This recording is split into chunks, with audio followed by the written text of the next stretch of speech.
The Nigerian Council of States, a group of leaders including the President, Vice President, former President, governors and other officials, advises the government on major issues. On October 10, 2025, the Council approved pardons for 175 persons, both living and dead, as a way to show mercy and promote national healing. A pardon means the government forgives someone crimes or conviction, and posthumous pardon are given to those who have passed away. President Bola Tinubu signed off on these pardons, which includes 82 full pardons, 65 reduced sentences, and 7 death sentences changed to life imprisonment. While many Nigerians welcomed this decision, others are questioning why Nnamdi Kanu, the leader of the indigenous people of Biafra, was not included. Kanu has been in prison since 2021, facing charges like treason and terrorism. Many compare his situation to Boko Haram fighters, who are often arrested, rehabilitated, and reintegrated into society. This video simply explains the issue in simple terms and highlights some prominent individuals that were pardoned and compares Kanu's case to Boko Haram's treatment. Warmest welcome to people, places, things. Herbert Macaulay, born in 1864 and died in 1946. Macaulay is known as the father of Nigerian nationalism. He fought against British colonial rule and co-founded the National Council of Nigeria and the Cameroons, NCNC. He was convicted of fraud in the 1920s, but many believe it was a colonial tactic to silence him. His posthumous pardon honors his role in Nigeria's independence. Mamman Vatsa, a former army general and poet. Vatsa was executed in 1986 for allegedly plotting a coup against military leader Ibrahim Babangida. Many believe he was innocent. His family called the pardon their greatest moment of joy, as it clears his name after years of stigma. Farouk Lawan, a former lawmaker from Kano State, Lawan was convicted in 2021 for taking a bribe during a fuel subsidy investigation. He served time in prison, and his pardon means he is fully forgiven and can move forward. The Ogoni Nine, this group including activist Gensaro Wiwa, who was executed in 1995 under military ruler Sani Abacha. They protested environmental damages caused by Shell and the government in the Niger Delta. Their deaths caused global outrage, and their posthumous pardon recognizes their fight for justice. This pardon aims to correct historical wrongs and show mercy to those convicted, whether alive or dead. Who is Nnamdi Kanu and why is he in prison? Nnamdi Kanu leads IPOB, a group pushing for the southeast region of Nigeria, known as Igbo land, to become an independent nation called Biafra. He used Radio Biafra to spread his message. In 2015, he was arrested on charges like treasonable felony, which involves actions against the government's authority. After jumping bail in 2017, he was arrested in Kenya in 2021 and now faces terrorism charges.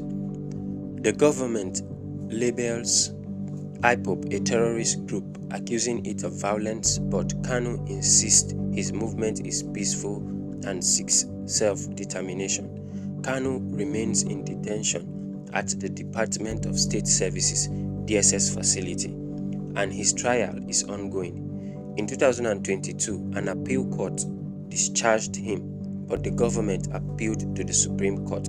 His health is a concern, with lawyers reporting he has heart issues and needs better medical care. Why was Kanu excluded from the pardons?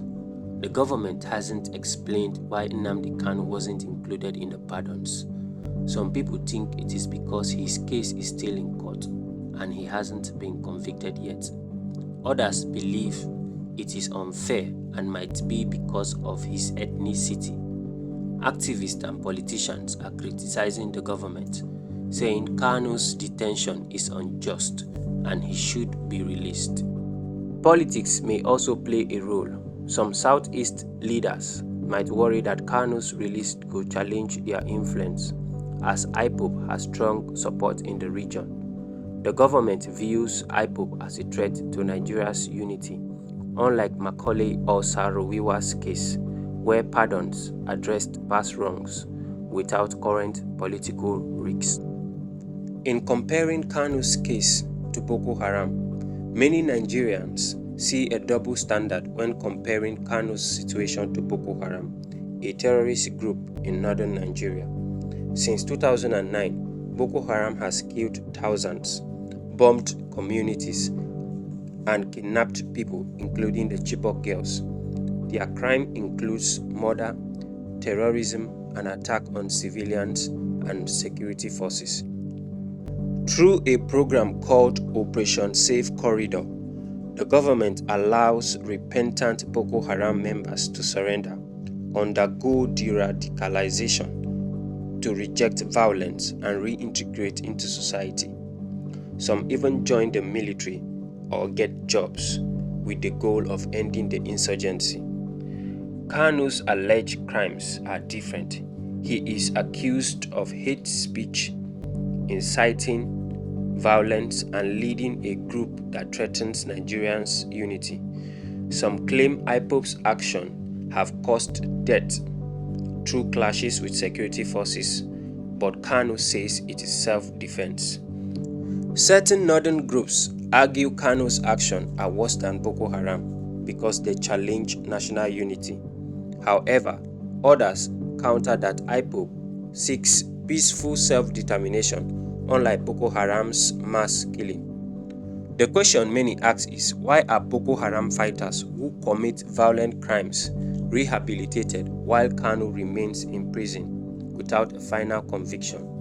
Critics point to this ethnic bias, noting that Boko Haram is largely from the north, like many government leaders they say, while Kanu is from the southeast. What does this mean for Nigeria? What does this pardon mean for Nigeria?